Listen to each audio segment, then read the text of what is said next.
So you actually get paid for this, Doug, or this is the day gig? Well, this is where I work during the day. Right now, I'm working on some music that's for a television show that we have in development. This children's television show that I'm working on, and I'm just working on arrangements of tunes that will hopefully be used on the show. Also in here, we do a lot of programming for the TV shows that we work on. Goosebumps. Done a lot of work in here for the Discovery Channel. Some of the shows that are on there. A lot of song demos, just things like that. It's quite an elaborate setup. With this setup, we can do all kinds of things. As you see, I press a button.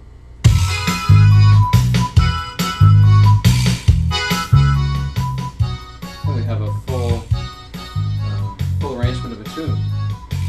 Just some buttons being pressed.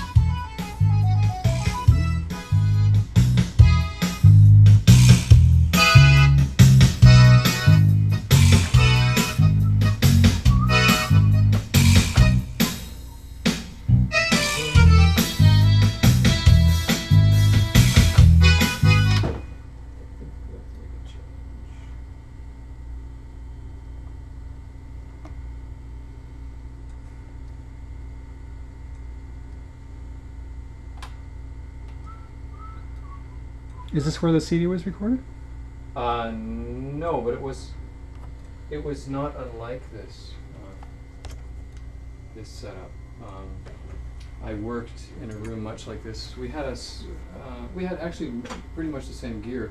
The CD, however, was mostly done with guitar acoustic instruments, and we recorded onto a small digital tape recorder. Yeah, I had a good listen to it. How many tracks were you using? It seems pretty sparse to me. I was quite impressed with I would assume about 8 tracks. Well, it was recorded on an 8-track, but in fact, some of the times we didn't even use 8 tracks. You know, if there was a guitar and a voice on a song and that was it, we might use 4.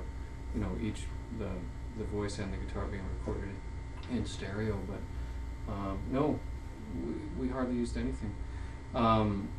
We recorded on some of the songs. Like there's a tune called Lizzie Lindsay, and we recorded, I think, 2 other musicians as well as myself, and I was playing guitar, mandolin, and singing, and then there was fiddle and penny whistle. So we were starting to use up all 8 tracks, but no, it was essentially done. Was a lot of it done live? As you know, like you were just playing your guitar, guitar and vocals, or did you do your guitar? I had to track it. I had to do the guitars all first, then do all the singing.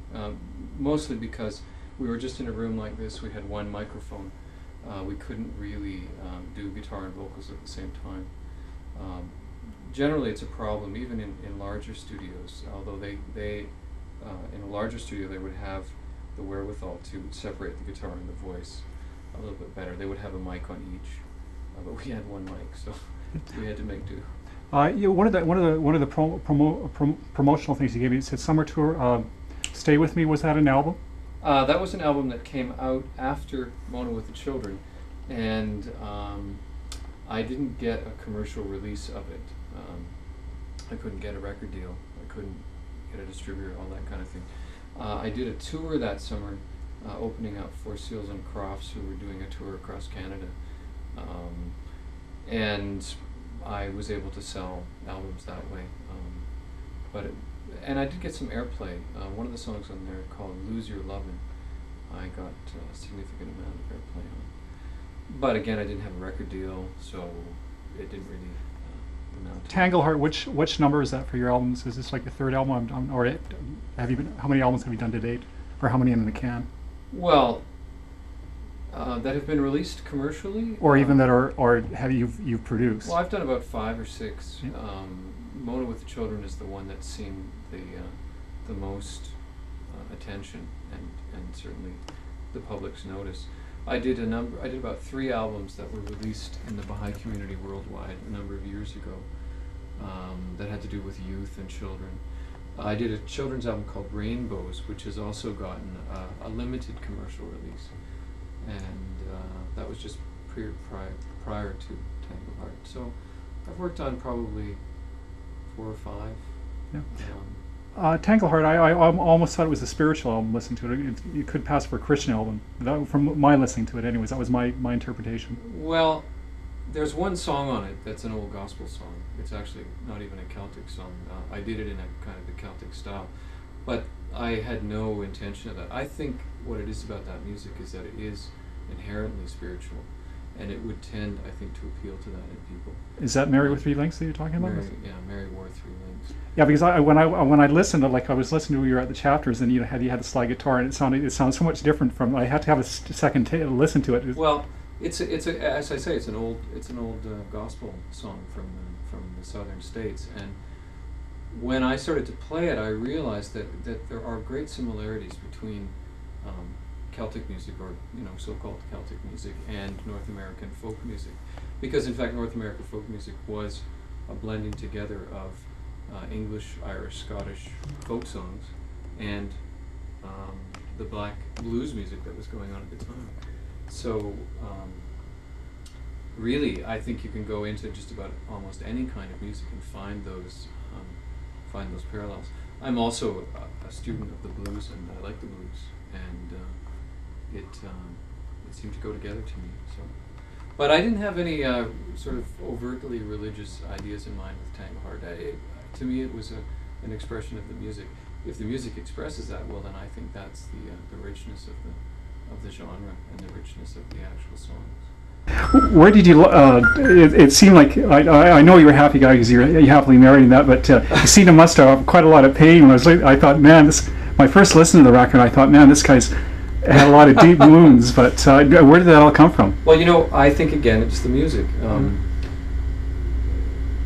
The years that I've been involved in pop music, whenever you write a sad song, no one wants to hear it. No one in the business wants to hear it. They think, oh no, don't you have something up tempo? Don't you have something kind of more positive? If you listen to music, if you listen to the radio, there are a lot of sad songs on the radio. There are a lot of songs about people's lives falling apart, their relationships breaking up. If you go back to Celtic music, there are really a lot of sad songs. They talk about people dying. They talk about great tragedies. That's just simply a part of life. And if you ignore that part of your life, then what do you have to compare with to make your life happier? What I found with that kind of music, with Celtic music, is that I might not necessarily be a sad person or sad all the time or depressed, but when I sing those songs, it touches that place in myself or in other people. And I think it's a place that people recognize. I think it's also very necessary. Music for the Celts, and then down since then, and in many cultures, was for the longest time the way in which all the cultural information was transmitted from generation to generation. People learned about who they were from their music. People learned the stories of their families, of their ancestors, and often there was great tragedy involved, and it was a way for them to release those feelings. I know many times I've played at weddings, and I've played a song which to me might not necessarily make people cry, but everyone's cried, and they come up afterward and say, oh, you made us cry, and I think, well, I didn't really make you cry, you were ready to cry, and all this song did was bring that out, because it spoke of some deep beauty or some deep truth. I think that's also goes back to the role that in the Celtic world and then thereafter, the singer, the poet, the bard would have. It was their job to reflect back to the people who they were, to in fact tell them who they were, to give them knowledge of where they had come from, and to touch them in that way, and so that they would remember those things. We seem to have often in our culture we don't want to talk about things being sad or tragic, but we're only too happy to listen to a sad song that will help us bring that out. And likewise, we're happy to listen to a happy song because that reinforces that feeling as well. But you have to have both. And I think Celtic music, especially Irish music, is fantastic at getting at the tragic. What's the next step for you after Tangleheart? If another album does come where the creative juices keep on flowing, which way are you going? Well, right at the moment I'm working in two streams. One is the Celtic stream, and I plan to make another album like Tangleheart within the next year. And I'm working pretty hard on getting Tango Heart distributed and marketed and all of that kind of thing. The other thing is I'm working in children's music. I'm developing a television program,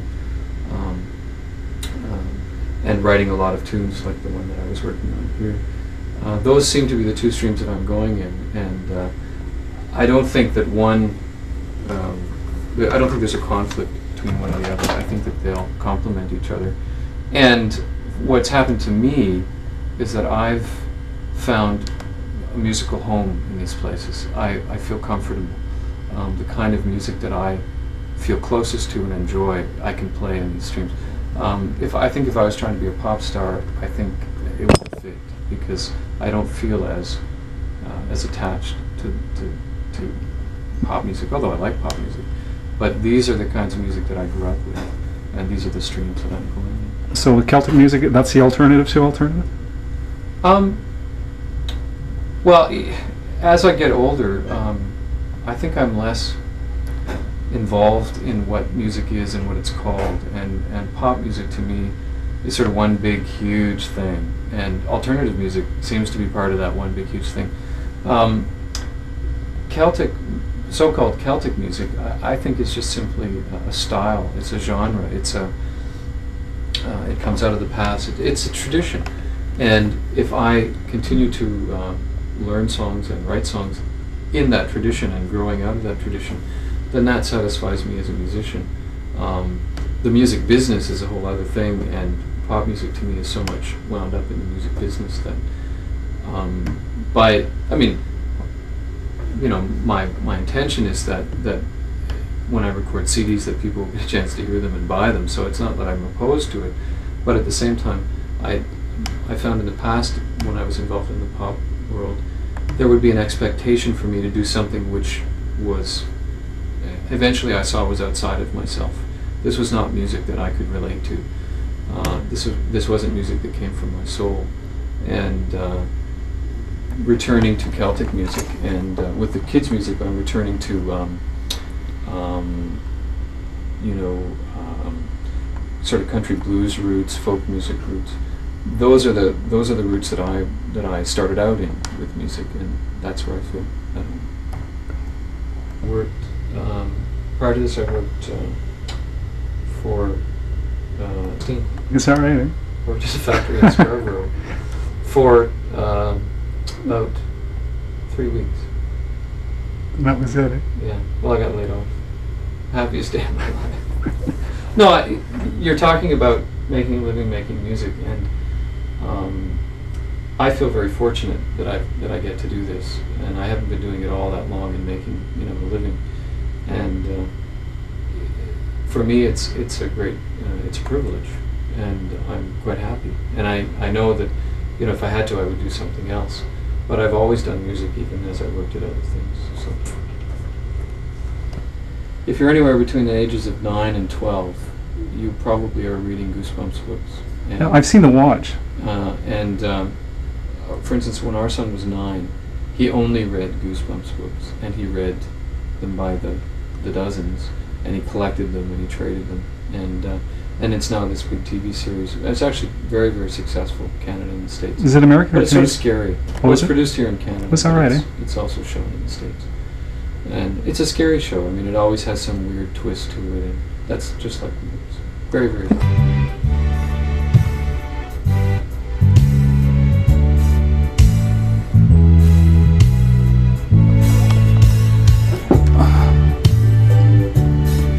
Oh, sorry, excuse me, Doug. Just try to get a different angle. Sorry, I'll let you get in there. Do you got to turn close?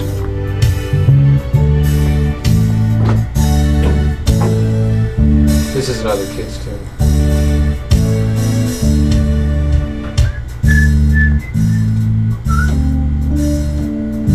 So what time the chapters go to? It's supposed to go to 7, but to me that's way too long. I think it should end.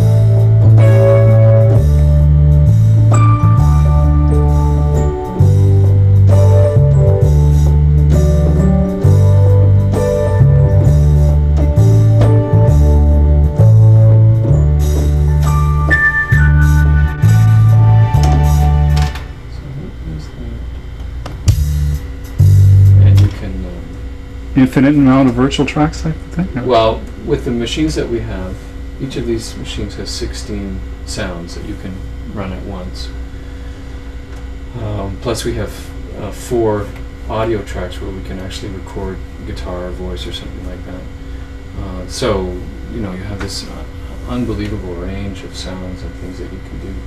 And the program itself allows you to do things like, I like that part, I can copy it down here. There it is. I don't like it, I can get rid of it. And I was just going to record something on the Rhodes. So.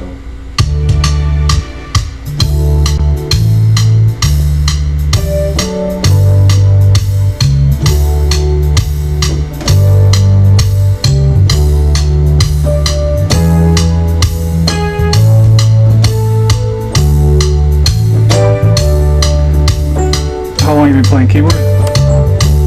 Since I was 4. Okay. So this was your first instrument? Yep.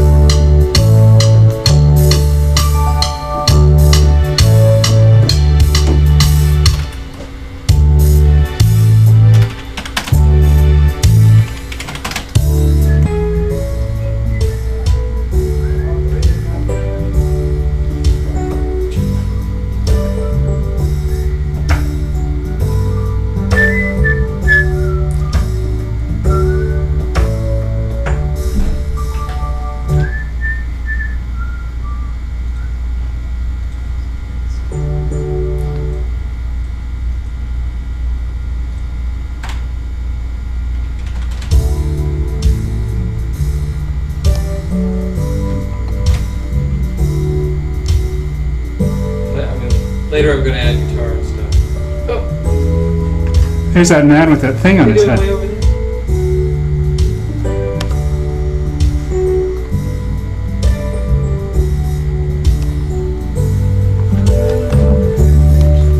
Do you get an electric guitar at all, Doug? Yes, I do.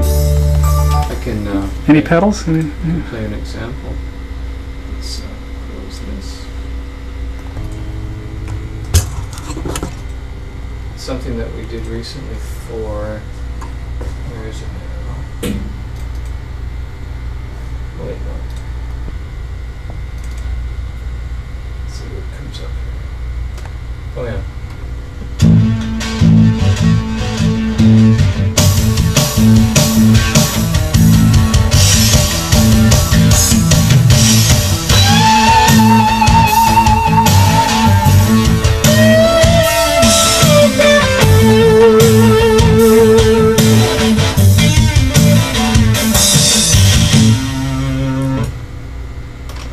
Synthesized? No, the guitars were real.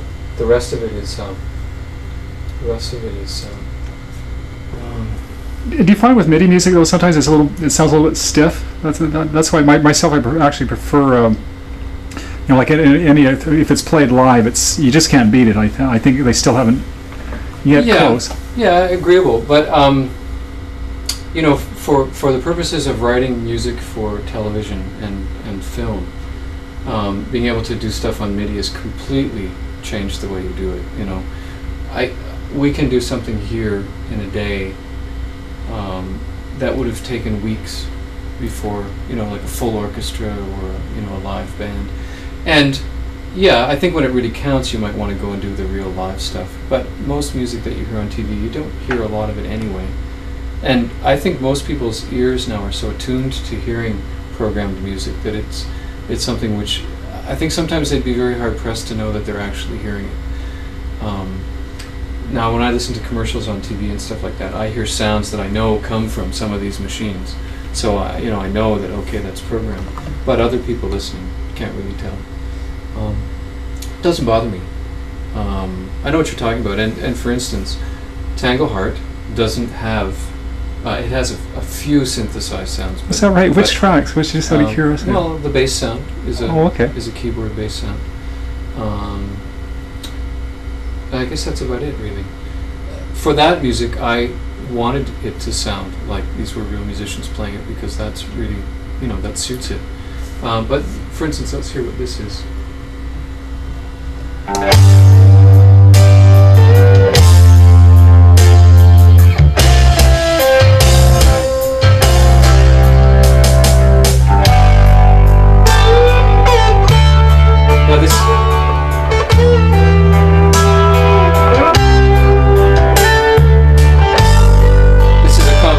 live guitar and sequenced tracks.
Another thing too, like this is a guitar track that was recorded in right here to hard drive.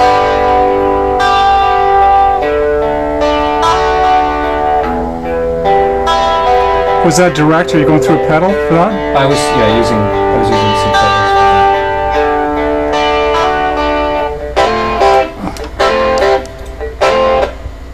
But you can see this is the lead guitar track.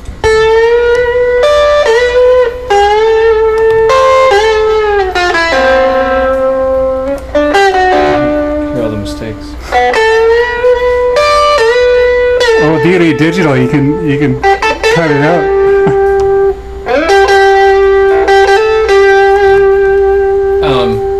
Yeah, I might have been sort of